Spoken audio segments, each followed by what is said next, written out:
दोस्तों, आज आप सुनने वाले हैं thriller novel the hunger games का छठा और आखिरी भाग। अगर आपने इसके पहले के भाग हमारे चैनल पर अभी तक नहीं सुने हैं तो उनको सुनने के लिए ऊपर आई बटन पर क्लिक करें या फिर नॉवल की प्लेलिस्ट पर जाएं। और मार्च के महीने में हमारे चैनल पर चल रहा मज़ेदार कॉन्टेस्ट कौन बनेगा शर्लक होम्स अब बस खत्म ही होने वाला है। लेकिन अभी भी आखिरी के 2 इनाम जीतने का मौका आप पा सकते हैं। तो बढ़ चढ़कर इस कॉन्टेस्ट में हिस्सा लें और पाएं आकर्षक इनाम जीतने का मौका। और अब शुरू करते हैं अपनी आज की कहानी। पिछले भाग में आपने देखा कि फॉक्स फेस की मौत के साथ अब बस एक आखिरी प्रतिद्वंद्वी बचा है, कैटो। क्या पीटा और कैटनिस मिलकर उसे हरा पाएंगे या फिर वो उन दोनों में से किसी एक को या दोनों को ही मार डालेगा? आइए देखते हैं और जानते हैं कि इन रोमांचक गेम्स में अब अंतिम चरण में क्या होने वाला है। अध्याय 24। पीटा को पूरी सिचुएशन समझाने में थोड़ा समय लगता है। कैसे फॉक्स फेस ने सप्लाई के ढेर से खाना चुराया था इससे पहले कि मैंने उसे उड़ा दिया था। कैसे उसने जीवित रहने के लिए बस इतना ही चुराने की कोशिश की ताकि किसी का ध्यान उस पर ना जाए। और कैसे उसने उन बेरियों के सुरक्षित होने पर कोई सवाल नहीं उठाया जिनको हम खुद खाने की तैयारी कर रहे थे। अंत में मैं कहती हूँ, वो बहुत ही चतुर और होशियार थी पीटा, लेकिन तुमने अपनी चतुराई से उसे मात दे दी। अरे जानबूझकर नहीं दी कैटनेस, मुझे ये किसी भी तरह से ठीक नहीं लगता। मेरा मतलब है हम दोनों भी मर चुके होते अगर उसने पहले वो बेरियां नहीं खाई होती। अरे एक मिनट, शायद हम नहीं मरते। जब तुमने उन बेरियों को देखा था तो शायद पहचान लिया था, है ना कैटनेस? हाँ, मैंने उनको पहचान लिया था। हम उनको नाइट लॉक कहते हैं। ये तो नाम ही जानलेवा लगता है। माफ करना कैटनेस, मुझे सच में लगा कि ये वही बेरियां हैं जो तुमने इकट्ठी की थी। माफी मत मांगो पीटा, इसका बस यही मतलब है कि अब हम घर के एक कदम और करीब आ गए हैं। हाँ वो तो है, चलो मैं बाकी बेरियों को ठिकाने लगा देता हूँ। पीटा नीले प्लास्टिक की शीट को इकट्ठा करता है और उनको जंगल में फेंकने के लिए चल देता है। 1 मिनट रुको, मैं चिल्लाती हूँ। मैंने जिला 1 का वो चमड़े का थैला लिया जो उस लड़के का था और मुट्ठी भर बेरियां निकालकर उसमें भर लीं। अगर इन बेरियों ने फॉक्स फेस को बेवकूफ़ बना दिया तो शायद वो कैटो को भी बना सकें। अगर वो हमारा पीछा कर रहा हो या ऐसा ही कुछ, तो शायद हम ऐसा नाटक कर सकते हैं जैसे गलती से ये थैला हमसे गिर गया हो। और अगर वो इनको खा ले तब तो ओहो, तब तो फिर हेलो डिस्ट्रिक्ट 12, पीटा बड़े ही मज़े से कहता है। बिल्कुल, इसीलिए मैं ये थोड़ी बेरियां रख लेती हूँ और मैं उस थैले को अपनी बेल्ट में बांध लेती हूँ। पीटा कहता है, उसे अब तक पता चल गया होगा कि हम कहाँ हैं। अगर वो कहीं आसपास हुआ और उसने उस हवरक्राफ्ट को देखा तो वो समझ जाएगा कि हमने फॉक्स फेस को मार दिया है और वो हमारे पीछे आएगा। पीटा सही कह रहा है। ये कैटो के लिए वही मौका हो सकता है जिसका वो इंतज़ार कर रहा था। लेकिन अगर हम अभी भागते भी हैं तो हमें मांस पकाना है और हमारी आग हमारे ठिकाने का एक और संकेत दे देगी। मैं जल्दी जल्दी टहनियाँ और झाड़ियाँ इकट्ठा करने लगती हूँ। चलो आग जलाते हैं अभी इसी वक्त। क्या तुम उसका सामना करने के लिए तैयार हो कैटनेस? मैं खाना खाने के लिए तैयार हूँ पीटा। बेहतर होगा कि जब मौका है तब तक हम अपना खाना पका लें। अगर उसे पता है कि हम यहाँ हैं तो होने दो, क्योंकि वो ये भी जानता है कि हम 2 हैं और शायद यही मान रहा होगा कि हम फॉक्स फेस का शिकार कर रहे थे। इसका मतलब ये है कि तुम अब ठीक हो चुके हो और आग जलाने का मतलब ये है कि हम खुद को छुपा भी नहीं रहे हैं, हम उसे यहाँ बुला रहे हैं। अगर तुम उसकी जगह होते पीटा तो क्या यहाँ आते, बताओ? शायद नहीं, और इसीलिए हम बड़े ही आराम से आग जलाते हैं। देखते ही देखते खरगोश और गिलहरी भुनने लगते हैं और पत्तों में लिपटी जड़ें अंगारों में पकने लगती हैं। काफ़ी देर बाद भी कैटो नज़र नहीं आता जैसा कि मैंने सोचा था।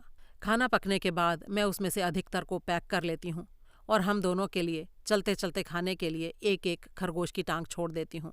मैं जंगल में और भी ऊपर जाना चाहती हूँ, किसी अच्छे पेड़ पर चढ़कर रात के लिए कैंप बनाने के लिए। लेकिन पीटा विरोध करता है क्योंकि वो पेड़ पर नहीं चढ़ सकता और ना ही वो पेड़ पर सो पाएगा। क्या हम वापस गुफा में नहीं जा सकते? वो पानी के करीब है और वहाँ अपनी रक्षा करना भी आसान होगा। उसकी इस बात पर मैं एक आह भरती हूँ। गुफा तक पहुँचने के लिए जंगल के बीच से कई घंटों तक फिर से शोर मचाते हुए जाना और सुबह शिकार के लिए उसी इलाके को छोड़कर फिर वापस आना, ये काफ़ी मुश्किल है। लेकिन बेचारा पीटा ज़्यादा कुछ नहीं मांगता है। उसने पूरे दिन मेरे ऑर्डर्स का पालन किया है और अगर सिचुएशन इसकी उल्टी होती तो वो मुझे पेड़ पर रात बिताने के लिए मजबूर नहीं करता। मुझे अचानक याद आता है कि आज पूरा दिन मैं पीटा के साथ ज्यादा अच्छी नहीं रही हूँ। वो चुलबुला रोमांस जो हमने गुफा के अंदर बनाए रखा था, वो आज बाहर निकलने के साथ ही कहीं गायब हो गया है।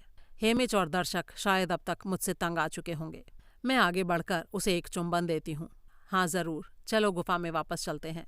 ओक के तने से मैं अपना तीर बाहर निकालती हूँ और आग में ढेर सी लकड़ियाँ और डाल देती हूँ ताकि घंटों तक उससे धुआं निकलता रहे। जब हम जलधारा पर पहुँचते हैं तो पानी का स्तर काफी नीचे आ चुका है। हम उसके अंदर ही चलते हुए गुफा तक जाते हैं जिससे कि पैरों के निशान ना छूटें। चलते चलते मैं कुछ मछलियों का शिकार करने के बारे में सोचती हूँ, लेकिन बड़ी अजीब बात है कि जलधारा जीवों से पूरी तरह खाली लग रही है। जब हम गुफा तक पहुँचते हैं शाम हो चुकी है और हम दोनों अंदर जाकर कुछ खाते हैं और पीटा तुरंत ही सो जाता है। मैं पहरे पर हूँ। शरीर की थकान के बावजूद मेरा दिमाग सतर्क है, इसलिए मैं पीटा को पहरा बदलने के सामान्य समय के बाद भी काफ़ी देर तक सोने देती हूँ। ये पूरा टाइम मैं फॉक्स फेस और कैटो के बारे में ही सोचती रहती हूँ। करीब करीब सुबह होने वाली है जब मैं पीटा को जगाती हूँ और वो घबराकर चिल्ला पड़ता है, मैं पूरी रात सोता रहा, तुम्हें मुझे जगाना चाहिए था कैटनेस। मैं एक अंगड़ाई लेकर स्लीपिंग बैग में दुबक जाती हूँ। अब मैं सो रही हूँ, अगर कुछ भी दिलचस्प हो तो मुझे जगा देना। दोपहर बाद तक मैं उठती हूँ और अभी भी जंगल पूरी तरह शांत है। उठते ही मैं पूछती हूँ, हमारे दोस्त का कोई अता पता? नहीं, कुछ नहीं, पीटा सिर हिलाता है। तुम्हें क्या लगता है गेम मेकर्स हमें एक दूसरे के आमने सामने लाने को मजबूर करने से पहले हमें कितना समय देंगे? देखो कैटनेस, फॉक्स फेस को मरे करीब 1 दिन हो चुका है, यानी दर्शकों को दांव लगाने और बोर होने के लिए काफी समय मिल चुका है। मुझे लगता है कि अब किसी भी पल ये हो सकता है। हाँ, मुझे भी लग रहा है कि आज ही वो दिन है। पता नहीं वो ये काम कैसे करेंगे। जो भी हो, जब तक ऐसा नहीं होता शिकार का दिन बर्बाद करने का कोई मतलब नहीं है, लेकिन शायद हमें उतना खा लेना चाहिए जितना हम संभाल सकें। फिर मैं भोजन परोसती हूँ और पीटा हमारा सामान पैक करता है। बाकी बचे हुए खरगोश, जड़ें, साग और पनीर और रोल, ये सब हम अभी खा लेते हैं और गिलहरी और सेव मैं बाद के लिए बचा कर रख लेती हूँ। खाना खत्म करने के बाद हम गुफा से बाहर निकलते हैं। गुफा छोड़ने में एक तरह की अंतिमता का एहसास है। मुझे ऐसा लग रहा है कि अब एरिना में एक और रात नहीं होगी। किसी न किसी तरह, चाहे जिंदा या मुर्दा, आज मैं यहाँ से निकल ही जाऊंगी। मैं चट्टानों को विदाई के रूप में थपथपाती हूँ और हम हाथ मुंह धोने के लिए जलधारा की तरफ बढ़ते हैं, लेकिन वहाँ से पानी पूरी तरह गायब है और अब सिर्फ एक सूखी क्यारी बची है। ये पक्का गेम मेकर्स का ही काम है। पिछली बार के गेम्स में डिहाइड्रेशन की वजह से फटी हुई जीभ, दर्द करते शरीर और धुंधले दिमाग का डर मेरी चेतना में रेंगने लगता है। हमारी बोतलें और शरीर अभी पानी से भरे हुए हैं, लेकिन इनको खाली होने में देर नहीं लगेगी। पीटा कहता है, वो चाहते हैं कि हम झील के पास जाएं। शायद तालाबों में अभी भी कुछ पानी बचा हो, मैं कहती हूँ, लेकिन अपने मन में मैं जानती हूँ कि तालाबों की जगह भी अब बस सूखे धूल भरे गड्ढे बचे होंगे। उसके बावजूद हम एक बार देखने के लिए वहाँ जाते हैं और हमारी उम्मीद के मुताबिक सारे तालाब सुखा दिए गए हैं। तुम सही थे पीटा, वो हमें झील की तरफ ही खदेड़ रहे हैं जहाँ कोई ओट या कवर नहीं है। वहाँ पर उनको मौत तक की एक खूनी लड़ाई मिलना तय है। तुम अभी सीधे चलना चाहते हो या तब तक इंतजार करना चाहते हो जब तक पानी खत्म ना हो जाए? चलो अभी चलते हैं कैटनेस, जब हमने खाना खा लिया है और आराम कर लिया है। अब इस खेल को खत्म करते हैं बस। मैं सिर हिलाती हूँ और हम चल पड़ते हैं। मुझे करीब करीब वैसा ही महसूस हो रहा है जैसे ये गेम्स का पहला दिन हो, जैसे मैं उसी पोजीशन में हूँ। 21 खिलाड़ी मर चुके हैं, लेकिन मुझे अभी भी कैटो को मारना बाकी है। पीटा कहता है, 2 के मुकाबले 1, हमारे लिए ये काम काफ़ी आसान होना चाहिए। बिल्कुल पीटा, अगली बार जब हम खाना खाएंगे तो वो कैपिटल में होगा। बिल्कुल ऐसा ही होगा, वो कहता है। कुछ देर हम वहीं खड़े रहते हैं, एक दूसरे को गले लगाए हुए, और फिर तेजी से झील की तरफ चल पड़ते हैं। दिन की देर से शुरुआत होने के कारण जब हम मैदान में पहुंचते हैं तो शाम ढलने वाली है। कैटो का कोई नामो निशान नहीं है। डूबते सूरज की किरणों में चमकते सोने के कॉर्नुकोपिया के अलावा कुछ भी नहीं दिख रहा। कहीं कैटो ने हमारे साथ फॉक्स फेस वाली चाल चलने का फैसला तो नहीं कर लिया। इसलिए हम ये पक्का करने के लिए कॉर्नुकोपिया का एक चक्कर लगाते हैं कि वो खाली है। फिर झील के पास जाकर अपने पानी के बर्तन भरते हैं। पीटा सावधानी से पानी में आयोडीन की बूंदें डालता है। मैं कहती हूँ, अंधेरा होने के बाद लड़ना अच्छा विचार नहीं रहेगा। हमारे पास सिर्फ एक ही जोड़ी चश्मे हैं। तो तुम क्या करना चाहती हो? क्या वापस गुफा में चलें? या तो गुफा में या फिर कोई पेड़ ढूंढते हैं। लेकिन चलो उसे आधा घंटा और देते हैं, उसके बाद हम ओट ले लेंगे। हम झील के किनारे बैठ जाते हैं, सबकी नज़रों के बिल्कुल सामने। अब छिपने का कोई मतलब नहीं है। मैदान के किनारे लगे पेड़ों में मैं मौकिंजे पक्षियों को इधर उधर फड़फड़ाते देख सकती हूँ। वो सब अपनी मीठी आवाज़ में कुछ गा रहे हैं। मैं भी रूह का वो गाना गाती हूँ और मेरी आवाज़ सुनकर वो सब उत्सुकता से रुक जाते हैं। जब मेरा गाना पूरा हो जाता है तो पहले एक मौकिंजे वो धुन वापस गाता है, फिर दूसरा, और फिर पूरी दुनिया जैसे उस आवाज़ से जीवंत हो उठती है। कुछ देर के लिए मैं अपनी आंखें बंद कर लेती हूँ और उस गाने की सुंदरता में खो जाती हूँ। लेकिन तभी कोई चीज़ संगीत में खलल डालने लगती है। धुनें बीच में ही अधूरी लाइनों में कटने लगती हैं। मौकिंजे की आवाज़ें खतरे की चीख में बदल जाती हैं। हम अपने पैरों पर खड़े हो जाते हैं। पीटा ने अपना चाकू थाम लिया है और मैं भी तीर चलाने के लिए तैयार हूँ। तभी कैटो पेड़ों को चीरते हुए बाहर निकलता है और हमारी तरफ झपटता है। उसके पास कोई भाला नहीं है। असल में उसके हाथ बिल्कुल खाली हैं, फिर भी वो सीधे हमारी तरफ दौड़ रहा है। मेरा पहला तीर उसकी छाती पर लगता है और अजीब तरह से टकराकर एक तरफ गिर जाता है। मैं चिल्लाती हूँ। उसने किसी तरह का बॉडी आर्मर पहन रखा है। और ठीक उसी समय कैटो हमारे पास पहुंच चुका है। मैं खुद को संभालने की कोशिश करती हूँ, लेकिन वो अपनी स्पीड को कम करने की कोशिश किए बिना सीधे हमारे बीच से रॉकेट की तरह निकल जाता है।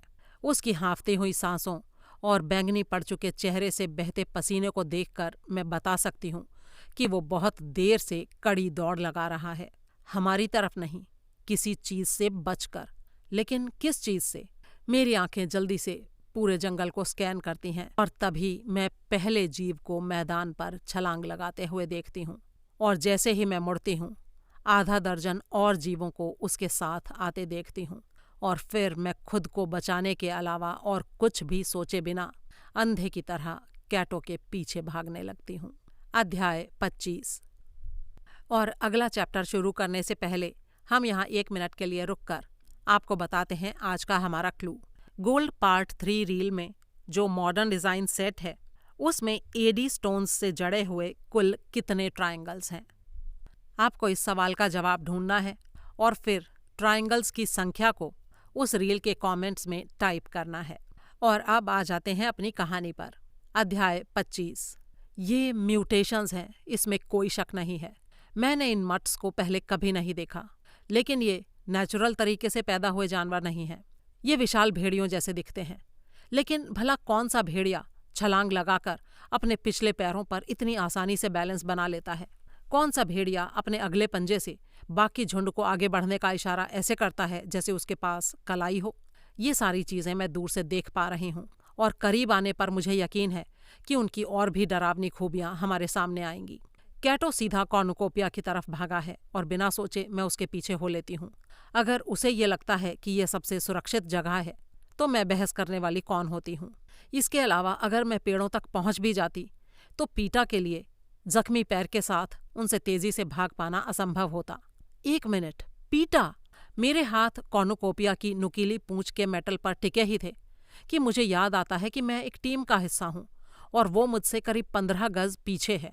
जितनी जल्दी हो सके लंगड़ाते हुए आ रहा है, लेकिन मट्स उसके बहुत करीब पहुंच रहे हैं।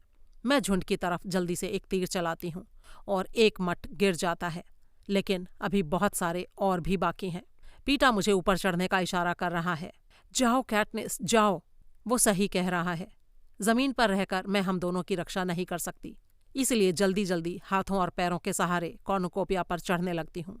इसकी सुनहरी सतह को बुने हुए सींग की तरह बनाया गया है, इसलिए पकड़ बनाने के लिए उसमें छोटी छोटी धारियां और जोड़ मौजूद हैं। कैटो सींग के बिल्कुल ऊपरी हिस्से पर जमीन से 20 फुट ऊपर एक तरफ लेटा हुआ है और जोर जोर से हाँफ रहा है। उसे खत्म करने का ये मेरे पास अच्छा मौका है। मैं बीच रास्ते में रुकती हूँ और एक और तीर चढ़ाती हूँ, लेकिन जैसे ही मैं उसे चलाने वाली हूँ, मुझे पीटा की चीख सुनाई देती है। वो अभी पूंछ तक ही पहुंचा है और मट्स उसके बिल्कुल पीछे हैं। जल्दी चढ़ो पीटा, मैं चिल्लाती हूँ। वो चढ़ना शुरू तो करता है, लेकिन अपने पैर और हाथ में मौजूद चाकू की वजह से उसकी स्पीड बहुत कम है। मैं उस पहले मट के गले में तीर मारती हूँ जो अपने पंजे मेटल पर रखता है। मरते समय वो जीव हाथ पैर मारता है, जिससे अनजाने में उसके कुछ साथियों को गहरे घाव लग जाते हैं। और तभी मेरी नज़र उनके नाखूनों पर पड़ती है, 4 इंच लंबे और उस तरह की तरह तेज। पीटा मेरे पैरों तक पहुंचता है और मैं उसका हाथ पकड़कर उसे ऊपर खींचती हूँ। फिर मुझे याद आता है कि कैटो ऊपर इंतजार कर रहा है। मैं झटके से उधर मुड़ती हूँ, लेकिन वो ऐंठन से दोहरा हो रहा है और जाहिर तौर पर हमसे ज्यादा उन मट्स को लेकर चिंतित है। वो ऊपर से चिल्लाकर पूछता है, क्या वो इस पर चढ़ सकते हैं? इस बात का जवाब न मेरे पास है न पीटा के। मट्स अब नीचे इकट्ठा होने लगे हैं। जैसे ही वो सारे इकट्ठे होते हैं, वो आसानी से अपने पिछले पैरों पर खड़े हो जाते हैं। हर एक के शरीर पर घने बाल हैं और उनके रंग गहरे काले से लेकर सुनहरे तक हैं। उनके बारे में कुछ और भी बात है, कुछ ऐसा जो मेरे रोंगटे खड़े कर देता है, लेकिन मैं समझ नहीं पा रही हूँ कि वो क्या बात है। वो अपने थूथन कॉर्नुकोपिया पर रखते हैं, धातु को सूंघते हैं, चाटते हैं, सतह पर पंजे मारते हैं और फिर एक दूसरे को तेज आवाज में पुकारते हैं। शायद वो इसी तरह से बात करते हैं, क्योंकि उस पुकार के बाद पूरा झुंड पीछे हट जाता है, जैसे जगह बना रहा हो। फिर उनमें से एक बड़े आकार का मट दौड़ता हुआ आता है और कॉर्नुकोपिया पर छलांग लगाता है। उसके पिछले पैर यकीनन बहुत शक्तिशाली होंगे, क्योंकि वो हमसे सिर्फ 10 फुट नीचे आकर टिक जाता है। उसके गुलाबी होंठ गुर्राहट में पीछे खिंचे हुए हैं। एक पल के लिए वो वहीं रुकता है और उसी पल मुझे एहसास होता है कि उन मट्स के बारे में वो क्या बात थी जिसने मुझे बेचैन किया था। वो हरी आंखें जो मुझे घूर रही हैं, वो किसी कुत्ते या भेड़िए या शिकारी जानवर की नहीं हैं। वो साफ साफ इंसानी आंखें हैं। और ये एहसास अभी मेरे दिमाग में बैठता ही है कि मेरी नज़र उसके गले के पट्टे पर पड़ती है, जिस पर रत्नों से जड़ा नंबर 1 लिखा है। और ये पूरी भयानक सच्चाई मेरे ऊपर बिजली की तरह गिरती है। वो सुनहरे बाल, वो हरी आंखें, वो नंबर, ये ग्लिमर है, जिला 1 की लड़की। मेरे होठों से एक चीख निकल जाती है और मुझे तीर को अपनी जगह पर स्थिर रखने में मुश्किल हो रही है। मैं तीर चलाने के लिए इंतजार कर रही थी, क्योंकि मैं अपने तीरों की घटती संख्या से अच्छी तरह वाकिफ हूँ। मैं ये देखने का इंतजार कर रही थी कि क्या ये जीव वाकई ऊपर चढ़ सकते हैं। लेकिन अब भले ही वो मट पीछे की तरफ फिसलने लगा है और मेटल पर कोई पकड़ नहीं बना पा रहा है, फिर भी मैं उसके गले में तीर मार देती हूँ। वो फड़फड़ाकर धमाक के साथ नीचे गिर पड़ता है। मेरा सिर इधर उधर घूमता है और मैं उस झुंड की जांच करती हूँ। उनके अलग अलग आकार और रंगों को देख रही हूँ। वो छोटा वाला जिसके लाल बाल और अंबर जैसी आंखें हैं, फॉक्स फेस है। और वहाँ जिला 9 के उस लड़के के राख जैसे बाल और कत्थई आंखें, जो तब मरा था जब हम बैकपैक के लिए लड़ रहे थे। और सबसे बुरा वो सबसे छोटा मट, जिसके काले चमकदार बाल, विशाल भूरी आंखें और बुने हुए भूसे से बना एक पट्टा है जिस पर 11 नंबर लिखा है, नफरत में दांत किटकिटाते हुए। ये रूह है। पीटा मेरा कंधा झकझोरता है। क्या बात है कैटनिस, क्या हुआ है? ये वही हैं पीटा, ये सब वही हैं, बाकी सब, रूह और फॉक्स फेस और बाकी सारे खिलाड़ी। बोलते बोलते मेरा गला रुंध जाता है। कुछ पल पीटा उनको गहरी नज़र से देखता है और फिर वो भी समझ जाता है।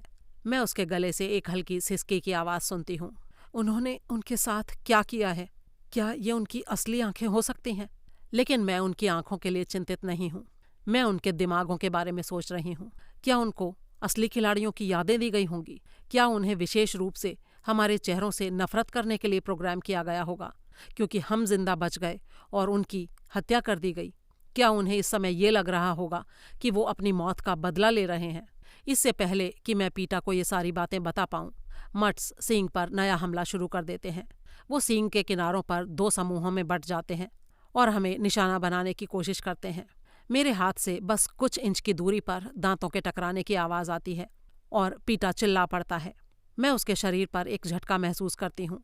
पीटा और मट का भारी वजन मुझे किनारे से नीचे खींच रहा है। अगर उसने मेरी बांह ना पकड़ रखी होती तो वो ज़मीन पर होता, लेकिन इस सिचुएशन में हम दोनों को सींग की घुमावदार पीठ पर बनाए रखने के लिए मुझे पूरी ताकत लगानी पड़ रही है। और ज़्यादा खिलाड़ी अब ऊपर आ रहे हैं। इसे मारो पीटा, मारो, मैं चिल्लाती हूँ और पीटा अपनी पूरी ताकत से अपने हाथ का चाकू उस चीज़ पर घोंप देता है। खिंचाव थोड़ा कम हो जाता है और मैं वापस पीटा को सींग पर खींचने में सफल हो जाती हूँ, जहाँ पर हम खुद को घसीटते हुए उस शीर्ष की तरफ चले जाते हैं जहां कैटो हमारा इंतजार कर रहा है। कैटो अभी भी अपने पैरों पर खड़ा नहीं हो पाया है, लेकिन मैं जानती हूँ कि जल्दी ही वो इतना संभल जाएगा कि हम पर हमला कर सके और हमें किनारे से नीचे मौत की तरफ धकेल सके। मैं अपना धनुष तैयार करती हूँ, लेकिन वो तीर एक ऐसे मठ को जा लगता है जो सिर्फ थ्रेश हो सकता है। कोई और इतना ऊंचा कैसे कूद सकता था? मुझे एक पल के लिए राहत महसूस होती है, क्योंकि हम आखिरकार मट्स की पहुंच से ऊपर आ चुके हैं और अब मैं कैटो का सामना कर सकती हूँ। मैं कैटो की तरफ मुड़ ही रही हूँ कि पीटा को कोई मेरे पास से झटके के साथ खींच लेता है और उसका खून मेरे चेहरे पर छिटक कर आ गिरता है। मुझे लगता है कि मट्स के झुंड ने उसे पकड़ा है, लेकिन ये असल में कैटो है। वो सींग के बिल्कुल किनारे पर मेरे सामने खड़ा है और उसने पीटा को गर्दन से जकड़ रखा है। पीटा कैटो की बाह को खरोंच रहा है, लेकिन वो इस उलझन में है कि सांस लेना ज्यादा जरूरी है या अपनी पिंडली में मट द्वारा किए गए गहरे घाव से बहते खून को रोकना। मैं अपने आखिरी 2 तीरों में से एक का निशाना कैटो के सिर पर साधती हूँ, ये जानते हुए कि उसके धड़ या अंगों पर इसका कोई असर नहीं होगा, क्योंकि उसने पूरे शरीर पर एक जालीदार कवच पहन रखा है। ये कैपिटल का कोई ऊंची श्रेणी का बॉडी आर्मर है। शायद दावत के समय उसके बैग में यही रहा होगा। कैटो जोर से हंसता है। अगर तुम मुझे मारोगी तो ये लड़का भी मेरे साथ नीचे जाएगा। उसकी बात एकदम सही है। अगर मैं उसे मार गिराती हूँ और वो मट्स के बीच गिरता है तो उसके साथ पीटा की मौत भी निश्चित है। पीटा को मारे बिना मैं कैटो को नहीं मार सकती, और वो पीटा को तब तक नहीं मार सकता जब तक वो अपने दिमाग में एक तीर खाने को तैयार ना हो। यानी यहाँ हम एक गतिरोध पर पहुंच गए हैं। मूर्तियों की तरह खड़े इससे बाहर निकलने का रास्ता सोच रहे हैं। मेरी मांसपेशियां तेजी से कस गई हैं और दिमाग उससे भी तेजी से काम कर रहा है। पीटा के होंठ नीले पड़ रहे हैं। अगर मैंने जल्दी कुछ नहीं किया तो वो दम घुटने से मर जाएगा और फिर मैं उसे खो दूंगी, और कैटो शायद उसके शरीर का इस्तेमाल मेरे खिलाफ एक हथियार के रूप में करेगा। मुझे यकीन है कि कैटो की यही योजना है, क्योंकि उसके होठों पर अब जीत की मुस्कान दिखाई देने लगी है। जैसे कि एक आखिरी कोशिश में पीटा अपनी उंगलियों को ऊपर उठाता है जो उसके खून से लथपथ हैं और उनको कैटो की बाह तक ले जाता है। खुद को छुड़ाने की कोशिश करने के बजाय उसकी तर्जनी उंगली मुड़ती है और कैटो के हाथ के पिछले हिस्से पर एक एक्स का निशान बनाती है। कैटो को इसका मतलब मुझसे ठीक 1 सेकंड बाद समझ आता है, लेकिन तब तक 1 सेकंड की बहुत देर हो चुकी होती है, क्योंकि मेरा तीर उसके हाथ को चीर देता है। वो चीख पड़ता है और ना चाहते हुए भी पीटा को छोड़ देता है, जो उससे जाकर टकराता है। एक भयानक पल के लिए मुझे लगता है कि दोनों नीचे गिर रहे हैं।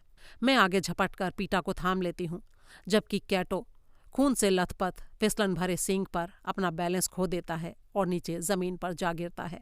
तुरंत ही मट्स उस पर हमला कर देते हैं। पीटा और मैं एक दूसरे को थामे हुए तोप की आवाज का इंतजार करते हैं, प्रतियोगिता खत्म होने का इंतजार करते हैं, आजाद होने का इंतजार करते हैं, लेकिन ऐसा नहीं होता, अभी नहीं, क्योंकि ये हंगर गेम्स का क्लाइमैक्स है और दर्शक यहाँ एक अच्छे शो की उम्मीद करते हैं। मैं देख नहीं रही हूँ, लेकिन मैं उन गुर्राहटों, चीखों और दर्द भरी आवाज़ों को सुन सकती हूँ जो नीचे से आ रही हैं, क्योंकि कैटो मट्स के झुंड से लड़ रहा है।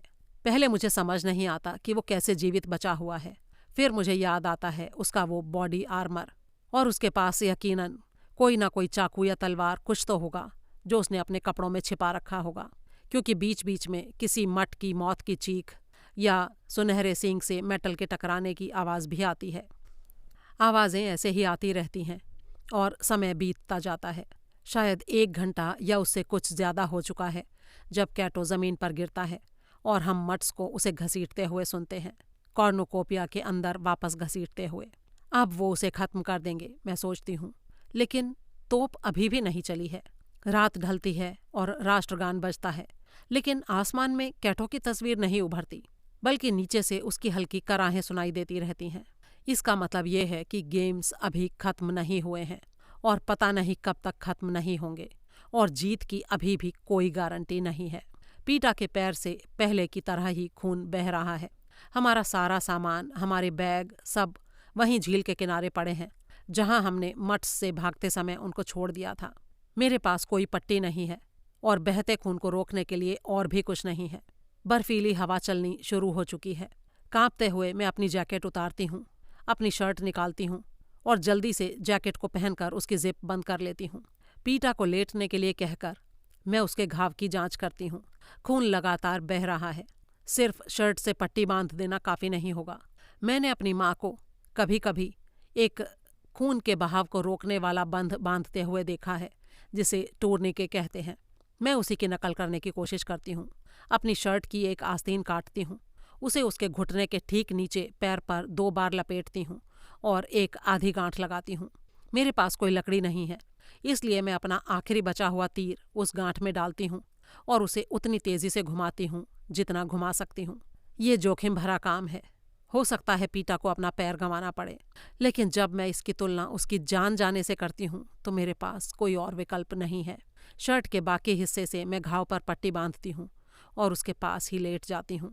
सोना मत पीटा, मैं उससे कहती हूँ, क्योंकि मैं इस बात से बहुत डरी हुई हूँ कि अगर उसकी आंख लग गई तो शायद वो फिर कभी नहीं जागेगा। क्या तुम्हें ठंड लग रही है? पीटा पूछता है।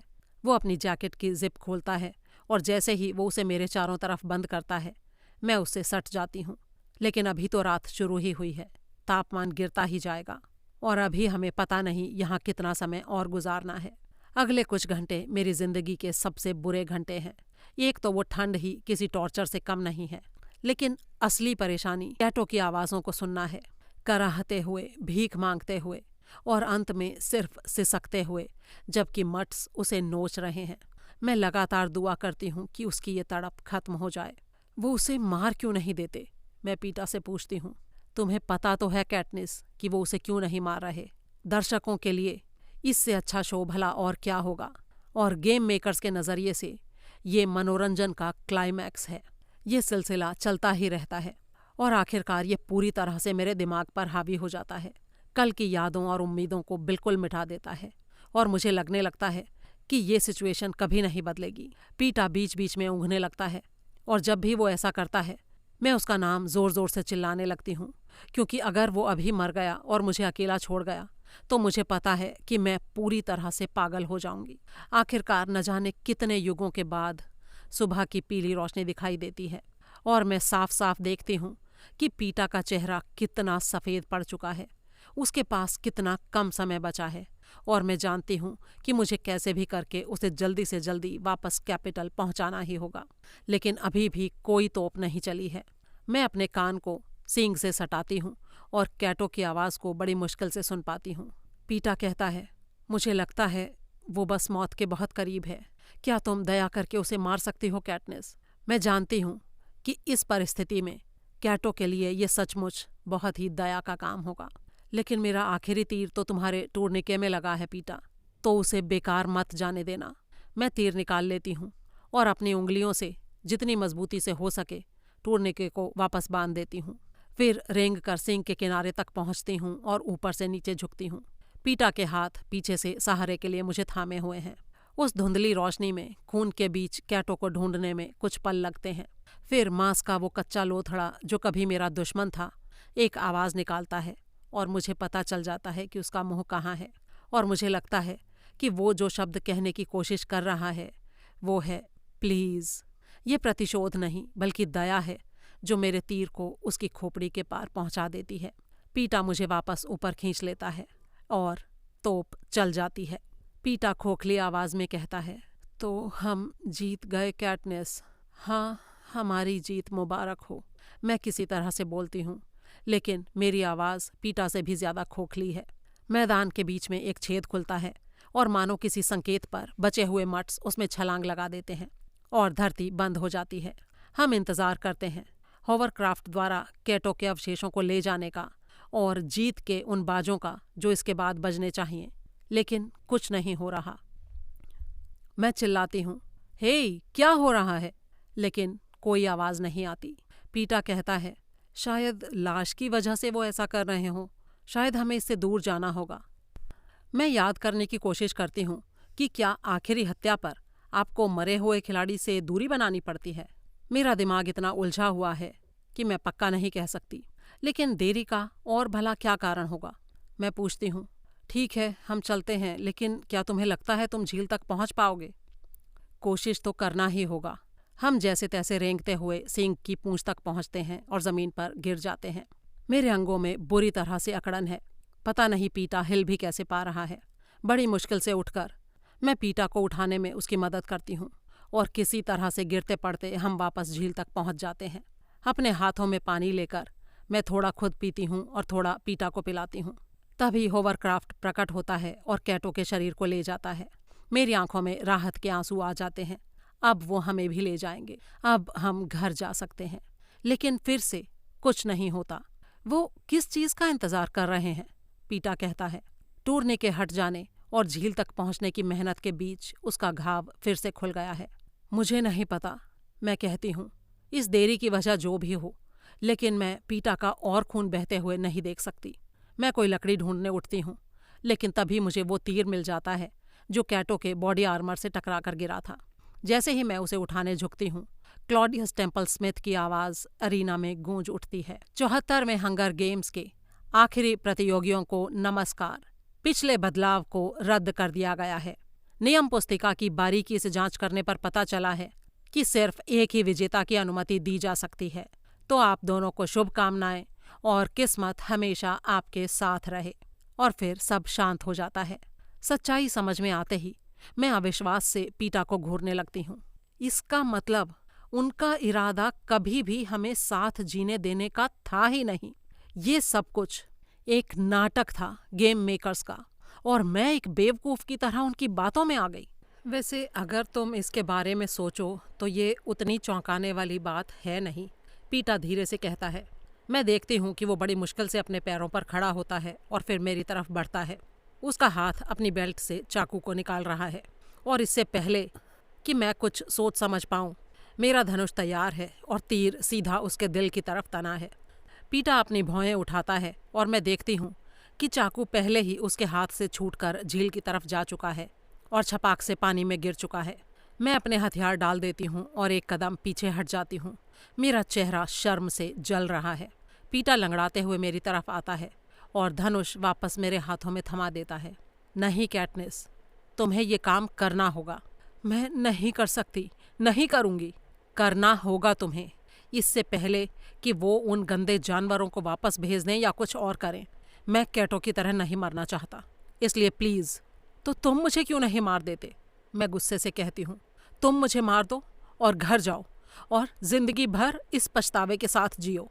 और जैसे ही मैं ये बात कहती हूँ, मुझे ये पता चल जाता है कि यहीं इसी वक्त मर जाना दूसरे विकल्प से कहीं ज़्यादा आसान होगा। तुम जानती हो कैटनिस, मैं ये काम नहीं कर सकता। कोई बात नहीं, मैं वैसे भी पहले ही मरने वाला हूँ। वो नीचे झुककर अपने पैर की पट्टी को नोच देता है, जिससे खून और भी तेजी से बहने लगता है।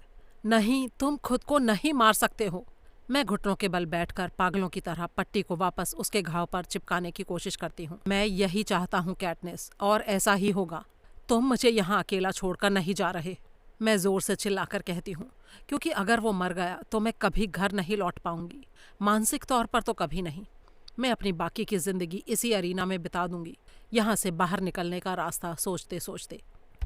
वो मुझे अपने पैरों पर खड़ा करते हुए कहता है, सुनो कैटनिस, हम दोनों जानते हैं कि उनको एक विजेता चाहिए ही है, और वो हम में से कोई एक ही हो सकता है।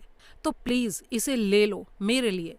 और वो बोलता रहता है कि वो मुझसे कितना प्यार करता है, मेरे बिना उसकी ज़िंदगी क्या होगी। लेकिन मैंने सुनना बंद कर दिया है, क्योंकि उसके पिछले शब्द मेरे दिमाग में जैसे अटक गए हैं और पागलों की तरह छटपटा रहे हैं। उसने कहा था, हम दोनों जानते हैं कि उनको एक विजेता चाहिए ही है। हाँ, उनको एक विजेता चाहिए। बिना विजेता के ये पूरी चीज़ गेम मेकर्स के गले पड़ जाएगी। वो कैपिटल की नज़रों में नाकाम साबित हो जाएंगे। शायद उनको सजाए मौत भी दी जाए, धीरे धीरे और तड़पाकर, जबकि कैमरे उसे देश की हर स्क्रीन पर प्रसारित कर रहे होंगे। तो अगर पीटा और मैं दोनों मर जाएं, या उन्हें लगे कि हम मरने वाले हैं, ये विचार मुझे अंदर तक एक सुकून देता है। मेरी उंगलियां मेरी बेल्ट पर लगे थैले को टटोलती हैं और उसे आज़ाद कर देती हैं। पीटा का हाथ मेरी कलाई पर कस जाता है। नहीं, मैं तुम्हें ऐसा नहीं करने दूंगा। मुझ पर भरोसा करो। मैं इतनी धीरे से फुसफुसाती हूँ कि मेरी आवाज़ किसी भी कैमरों तक ना पहुँच पाए। वो काफ़ी देर तक मेरी आंखों में देखता है और फिर मुझे छोड़ देता है। मैं थैले का मुंह खोलकर कुछ बेरियां उसकी हथेली पर रख देती हूँ और कुछ अपनी हथेली में। तो हम ये एक साथ करेंगे, 3 की गिनती पर, ठीक है? पीटा नीचे झुककर मुझे एक बार बहुत ही कोमलता से चूमता है और कहता है, हाँ, 3 की गिनती पर। हम खड़े हो जाते हैं। हमारी पीठ एक दूसरे से सटी हुई है और हमारे खाली वाले हाथ एक दूसरे को मजबूती से जकड़े हैं। पीटा कहता है, इनको बाहर की तरफ फैलाओ कैटनेस, मैं चाहता हूँ कि हर कोई ये देखे। मैं अपनी उंगलियां फैला देती हूँ और वो काली बेरियां सूरज की रोशनी में चमकने लगती हैं। मैं एक संकेत के रूप में, एक विदाई के रूप में पीटा के हाथ को आखिरी बार भींचती हूँ और हम गिनना शुरू करते हैं। 1, शायद मेरा ये आइडिया गलत था। 2, उन्हें कोई फर्क नहीं पड़ता है शायद अगर हम दोनों मर जाएं। 3, अब अपना इरादा बदलने के लिए बहुत देर हो चुकी है। मैं अपना हाथ अपने मुंह तक उठाती हूँ, दुनिया को एक आखिरी बार देखती हूँ और बेरियां अभी मेरे होठों के पार पहुँची ही हैं कि तभी बाजे जोर जोर से बजने लगते हैं और क्लॉडियस टेम्पल स्मिथ की घबराई हुई आवाज़ चिल्लाती है, रुक जाओ, रुक जाओ देवियों और सज्जनों, मुझे 74वें हंगर गेम्स के विजेताओं को प्रस्तुत करते हुए बहुत खुशी हो रही है। कैटनिस एवर्डीन और पीटा मेलार्क पेश हैं आपके सामने जिला 12 के दोनों खिलाड़ी। अध्याय 26। मैं अपने मुंह से बेरियों को बाहर उगल देती हूँ और शर्ट के कोने से जीभ को पोंछ लेती हूँ ताकि कोई रस बाकी ना रह जाए। पीटा जल्दी से मुझे झील की तरफ खींचता है जहाँ हम दोनों पानी से कई बार कुल्ला करते हैं और फिर एक दूसरे की बाहों में ढह जाते हैं। तुमने कोई निगली तो नहीं? मैं उससे पूछती हूँ। नहीं, अगर निगली होती तो अब तक मैं मर चुका होता। और तभी ऊपर होवरक्राफ्ट प्रकट होता है। 2 सीढ़ियाँ नीचे गिरती हैं। मैं पीटा को ऊपर चढ़ाने में मदद करते हुए अपना एक हाथ उसके चारों तरफ लपेटे रखती हूँ और हम दोनों सीढ़ी के पहले पायदान पर एक एक पैर रख देते हैं। बिजली का करंट हमें अपनी जगह पर स्थिर कर देता है और जैसे ही हम ऊपर पहुंचते हैं और दरवाज़ा बंद होता है, पीटा बेहोश होकर फर्श पर गिर पड़ता है। वो उसे उठाकर ले जाते हैं और सफ़ेद कपड़ों वाले डॉक्टर, मास्क और दस्ताने पहने हुए, जो पहले से ही ऑपरेशन के लिए तैयार थे, अपने काम में जुट जाते हैं। पीटा उस टेबल पर इतना पीला और स्थिर पड़ा है और उसके शरीर के हर तरफ से ट्यूब और तार निकल रहे हैं। बुरी तरह डरी हुई मैं उसकी तरफ झपटती हूँ, लेकिन मुझे पकड़कर एक दूसरे कमरे में धकेल दिया जाता है और हमारे बीच एक कांच का दरवाज़ा बंद हो जाता है। मैं कांच को पीटते हुए चिल्लाती रहती हूँ, लेकिन कोई मुझ पर ध्यान नहीं देता। कुछ देर बाद हम वापस ट्रेनिंग सेंटर की छत पर उतर रहे होते हैं और वो पीटा को ले जाते हैं, लेकिन मुझे दरवाजे के पीछे ही छोड़ दिया गया है। मैं खुद को कांच पर दे मारना शुरू करती हूँ और चिल्लाती हूँ और तभी पीछे से एक सुई मुझे चुभती है। जब मेरी आँख खुलती है तो मैं एक ऐसे कमरे में हूँ जहाँ सिर्फ मेरा बिस्तर है। पूरी छत पीली रोशनी से चमक रही है। कोई दरवाज़ा या खिड़की वहाँ नहीं है। हवा में एंटीसेप्टिक जैसी किसी चीज़ की गंध फैली है। मेरे दाहिने हाथ में कई ट्यूब्स लगी हैं जो पीछे की दीवार तक फैली हुई हैं। मैं सावधानी से अपना बायां हाथ चादर से बाहर उठाती हूँ। उसे न केवल रगड़कर साफ कर दिया गया है, बल्कि नाखूनों को भी अंडाकार आकार में तराश दिया गया है। जलने के निशान अब पहले से कम दिखाई दे रहे हैं। मैं अपने गालों और चेहरे के घावों को छूती हूँ और फिर घबराहट में अपने बाएं कान के पास के बालों को सहलाती हूँ। क्या ये मेरा भ्रम था? नहीं, ये भ्रम नहीं था। मैं फिर से सुन पा रही हूँ, मतलब मेरा कान ठीक हो गया है। मैं उठकर बैठने की कोशिश करती हूँ, लेकिन मेरी कमर के चारों ओर बंधी एक चौड़ी पट्टी मुझे उठने नहीं देती। फिर दीवार का एक हिस्सा खिसक कर खुलता है और लाल बालों वाली एवॉक्स लड़की ट्रे लेकर अंदर आती है। इसमें मेरे लिए बहुत थोड़ा सा खाना है। मुझे इस मामूली से खाने को खाने में भी काफ़ी मेहनत करनी पड़ती है। मैं सोचने लगती हूँ कि पता नहीं मैं कितने समय से बेहोश हूँ, क्योंकि अरीना में उस आखिरी सुबह मैंने काफ़ी भारी नाश्ता बिना किसी परेशानी के किया था और आज तो लग रहा है मेरा पेट सिकुड़कर एक अखरोट के आकार का हो गया है। आमतौर पर प्रतियोगिता खत्म होने और विजेता को पेश करने के बीच कुछ दिनों का गैप रखा जाता है ताकि वो उस भूखे, घायल और अस्त व्यस्त व्यक्ति को फिर से ठीक ठाक कर सकें। कहीं ना कहीं सिन्ना और पोर्शिया हमारे लिए कपड़े तैयार कर रहे होंगे। हेमिच और एफ़ी हमारे स्पॉन्सर्स के लिए दावत का इंतज़ाम कर रहे होंगे और हमारे आखिरी इंटरव्यू के लिए सवालों की समीक्षा कर रहे होंगे। जिला 12 में भी शायद काफ़ी अफरा तफरी मची होगी और जश्न मनाने की तैयारियां चल रही होंगी। पिछला जश्न करीब 30 साल पहले हुआ था। जिला 12 के बारे में सोचते ही मुझे घर की याद आती है। प्रेम, मेरी माँ और गेल। जल्दी ही मैं घर पर होंगी।